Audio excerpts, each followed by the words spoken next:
장흥군이 밀가루 생산을 지원하고 있는 공장에 밀이 아닌 고추 분쇄기가 설치돼 있어 논란입니다. 해당 지자체는 담당자 변경 등을 이유로 손을 놓고 있는 것으로 알려졌습니다. 순천시가 공무원들에게 코로나19 지원금을 편성해 논란이 일었습니다. 한 명당 20만 원씩 지원하겠다는 내용이었지만 의회 반대에 결국 예산이 전액 삭감됐습니다. 전국 학교 비정규직 노동조합 전남지부가 돌봄 전담사 전일제 전환을 촉구하며 총파업을 선포했습니다. 이들은 교육부가 예산을 보장하겠다고 했지만 전남교육청이 대책을 마련하지 않고 있다며 비판했습니다. 법무부가 장흥에서 전자발찌를 끊고 도주한 50대를 공개 수배했습니다. 전자장치 부착 등에 관한 법률 위반 혐의를 받는 50대 남성 마창진은 13일이 넘도록 잠적한 상황입니다.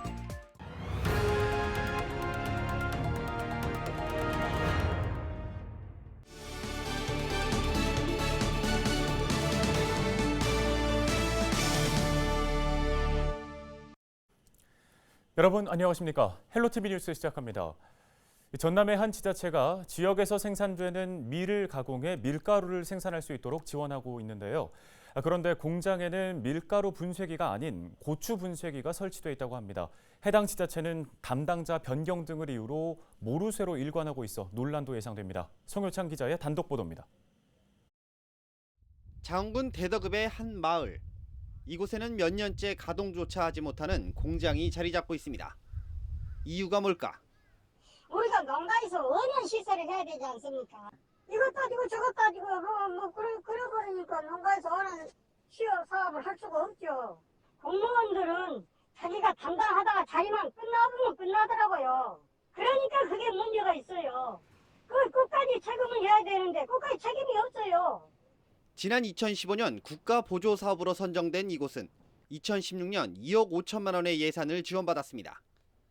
지원은 밀 장목반의 포장과 홍보 등을 포함해 밀 가공 기계에 사용됐습니다.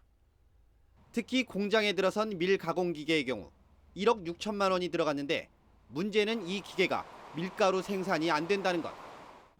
제가 지금 서 있는 이곳이 밀가루 생산 공장 시설입니다. 지금 보시면 뒤에 밀가루를 생산하는 기계가 보여야 하는데 확인해보니 고춧가루 생산 기계였습니다. 운영 주체가 직접 생산 기계의 재원이나 업체 등을 전혀 모른 채 주는 대로 받을 수밖에 없었다는 것이 당시 공장 주인의 말입니다. 문제는 또 있습니다. 지난 2011년 밀 장목반이 공동으로 사용할 수 있도록 지자체에서 지원해 만든 창고가 개인용으로만 사용되고 있다는 것입니다. 현재 장흥에는 밀 장목반 40여 명이 70헥타르에서 밀을 재배하고 있습니다. 생산량만도 320여 톤에 달합니다. 하지만 이들은 공용 창고가 있음에도 지금까지 회진면에 있는 창고를 임대해 사용하고 있습니다. 이마저도 사용기간이 끝나 현재는 농협 창고를 임대 중인데 이 역시 올해 벼 생산이 시작되면 다른 곳을 찾아야 하는 실정입니다. 저장하는 게 가장 힘듭니다. 그래서 여지껏 저희 장목반에서는 한 4년간 회진면에 있는 모 마을 저장 창고를 임대해서 사용을 여지껏 해왔고, 이에 대해 당시 담당자는 상당 시간 기간이 지나 이후 상황에 대해서는 모른다며 현 근무자에게 탓을 돌렸습니다. 제가 이제 그 뒤로 점검 상황을 잘 모르기 때문에 뭐라고 답변 드리기가 상당히 그러네요. 고추 분쇄기를 놓고 밀가루를 생산하라 하고 공용 창고를 만들고도 개인이 사용하고 있는 지금 지자체의 모르쇠로 농민들의 속만 타고 있습니다. 헬로티비 뉴스 송유차입니다. 장흥에서 위치 추적 전자장치인 전자발찌를 끊고 달아난 뒤 13일째 잠적한 성범죄 전과자에 대해 법무부가 처음으로 긴급 공개 수배 결정을 내렸습니다. 법무부와 장흥경찰서는 전자장치 부착 등에 관한 법률 위반 혐의를 받는 50대 남성 마창진을 공개 수배한다고 밝혔습니다. 마창진은 지난 21일 오후 2시 10분쯤 장흥군 자택을 나선 이후 주거지에서 10여 킬로미터 떨어진 곳으로 이동한 뒤 전자발찌를 끊고 야산으로 도주했습니다. 경찰은 화순과 나주, 광주 방면으로 대중교통을 이용해 도주했을 가능성을 보고 있습니다. 마창진은 167cm 키에 몸무게는 56kg에 키가 작고 마른 체형이며 안경을 쓰지 않았고 팔자 걸음이라는 특징이 있습니다. 도주 당시 주황색 계통 배낭 가방과 흰색 바탕에 검은 줄무늬 운동화를 착용했습니다.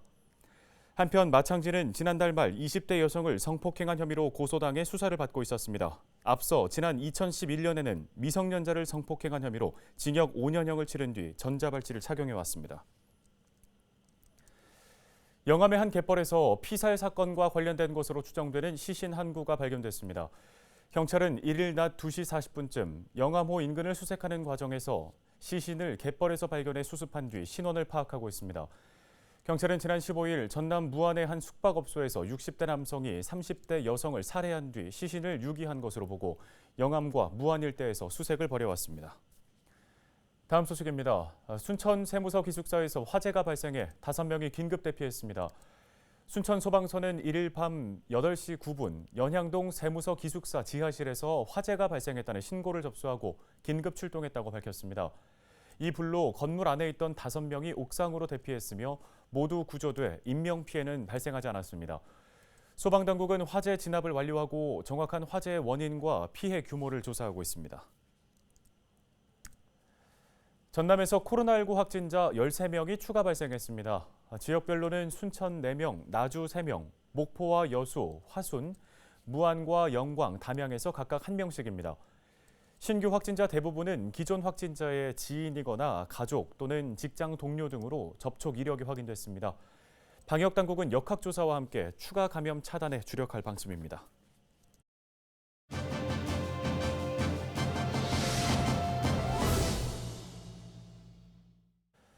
순천시가 전국 최초로 공무원들에게만 지급하는 코로나19 지원금을 편성해 큰 논란이 일었습니다. 업무 피로도가 높다면서 복지 증진 차원에서 1인당 20만 원씩 지원하겠다는 내용이었는데요. 의회 반대에 부딪혀 결국 예산은 전액 삭감됐습니다. 코로나19 장기화로 시민들의 가계 사정이 어려운 현재 공무원들의 셀프 지원금 논의 자체가 빈축을 사고 있습니다. 현장 점검 360도 서경 기자입니다. 공무원 1인당 20만 원씩 4억 5,400만 원. 순천시 내부에서 이른바 셀프 지원금 논의가 시작된 건 지난달이었습니다. 순천시 총무과는 코로나19 장기화로 공무원의 업무 강도가 매우 높다며 복리후생 증진 목적으로 예산을 세우고 의회에 제출했습니다. 예산 제목은 가족 친화 프로그램 지원비. 예산안을 1차 검토한 순천시의회 행정자치위원회는 예산을 절반 삭감시켰습니다. 공무원들의 고생은 이해하지만 시민들의 공감을 얻기는 어려울 것이란 이유에서입니다. 사안에 따라서는 굉장히 공분을 살 만한 일인데 그런 점도 우리 행자위원회에서 심의할 때 저희들이 좀 심도 있게 그걸 무겁게 받아들였어야 되는데 그런 게 저희 불찰이라 향후 이런 일이 재발하지 않도록 저희들이 더 이후 절차는 순천시의회 예산결산위원회 심의. 예결위에서는 이미 반쪽이 된 예산안마저 전액 삭감시켰습니다. 예결위원장은 부시장의 공식 사과를 요구했습니다. 가뜩이나 코로나19 장기화로 자영업자들은 생계 위기에 내몰린 상황인데 시민들의 정서에 반하는 안일한 처사였다는 지적입니다. 임채영 순천시 부시장은 이 자리에서 시민들께 송구하며 시기적으로 부적절한 행동이었다고 설명했습니다. 하지만 해당 예산은 순천시 공무원 노조위원장의 공약사항이었고 공무원 대부분의 공감대가 형성됐던 내용이라며 예산 편성 근거를 해명했습니다. 조금 더 심사숙고해서 충분한 시민들의 입장을 고려한 그런 예산 편성이 될 수 있도록 더 신경을 많이 쓰도록 그렇게 하겠습니다. 공무원 1인당 20만 원씩 지급하는 가족 친화 프로그램 지원비. 결국 예산안이 전액 삭감되면서 실제 지원금 지급은 이루어지지 않게 됐습니다. 전국 최초가 될 뻔한 코로나19 공무원 지원금 소동에 대해 시민들은 어떻게 생각하는지 직접 물었습니다. 순천시 예산이 아마 돈다고밖에 생각 안 들죠. 지금 힘들게 지금 자영업자들도 더 힘드는데 그쪽에다 더 편성을 해줘야지. 자기들 월급 꼬박꼬박 받고 있으면서 그러면 안 되는 거죠. 아니 지금 어렵게 사신 분들 세버렸는데 정말 의원들이랑 공무원들 싹 이렇게 준다는 것이 그 솔직히 말이 된가요 그것이? 그건 정말 아니죠 지금은. 정말 옆에 부러 사람들도 진짜 많은데 그 사람들 도와준 게 더 낫지 찾아서라도 더. 의료원들은 이제 받아도 그러니까 그렇게 해도 된다고 생각은 드는데 이제 공무원들은 똑같이 뭐 하는 일도 똑같고 일자리가 그만두는 것도 아니고 힘든 것도 아니고 근데 자영업자들은 이제 손님도 끊기고 하니까 그렇게 생각하면은 우리가 받는 게 더 낫다고 생각하죠. 의료진과 더불어 코로나19 대응 최일선에서 고군분투하는 공무원들. 실제로 순천 지역은 전남 코로나19 확진자 최다 발생지로 관련 부서 공무원들의 업무 피로도가 높은 게 사실입니다. 근본적인 대책으로 업무 재배분이나 기간제 인력 충원 등 내부적인 지원 방법도 충분히 고려할 수 있었을 겁니다.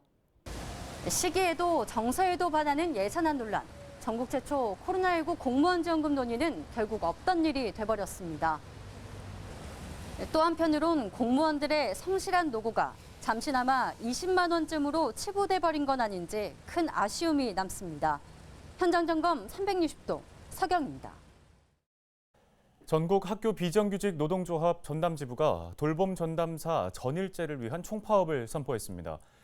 이들은 교육부가 발표한 초등 돌봄교실 운영 개선 방안에 따라 교육부가 돌봄교사 관련 예산을 보장하겠다고 밝혔지만 전남교육청은 대책을 마련할 노력이 없다고 주장했습니다. 학비노조 전남지부는 돌봄 전담사의 8시간 전일제 전환과 함께 운영시간 연장을 촉구했습니다.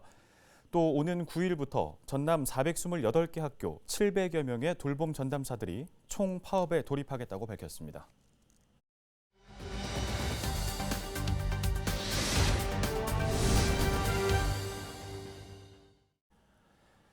인구 문제가 갈수록 심화되면서 조금 더 실질적인 대책들이 필요해 보입니다. 광양시가 시민이 직접 참여해 인구 정책을 논의하는 정책 토론회를 개최하기로 했습니다.